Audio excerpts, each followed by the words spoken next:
I was born and raised in one of the most abusive cults in modern history, and there are two reasons I did not suffer worse abuse.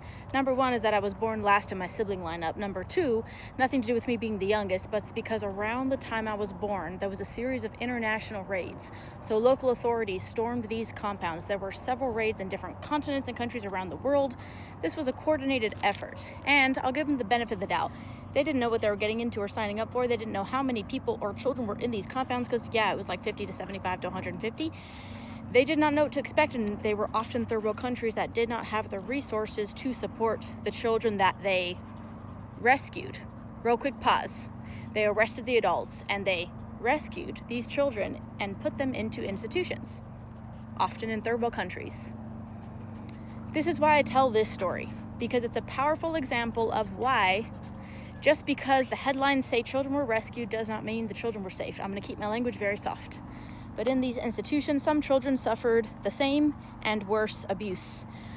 Some children, some babies didn't make it.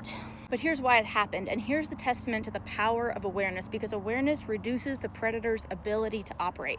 As tired as I get about talking about child trafficking, exposing child exploitation, and compelling people to do their part, I do believe awareness reduces the predator's ability to operate, and that's why I'm keep running my mouth about this on the internet, because enough people had escaped this cult and notified local authorities so that they coordinated these efforts to raid these compounds. Now, another quick pause. Our stories should have ended there. Spoiler alert, they did not. There was actually an international court case, and yes, there's court documents. You can look it up, but about 2 short years later, this entire group was acquitted. Never mind, go home, everything's fine. Unpack that corruption on an international level and the colossal failure of the US government and every government involved, because we were mostly American children, tens of thousands of children born into, raised in this cult, trafficked all over the world, and other forms of abuse I can't even handle on this platform.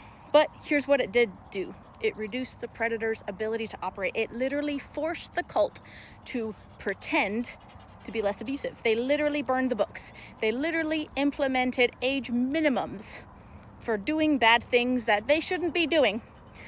But we experienced less of it because of the impact of awareness.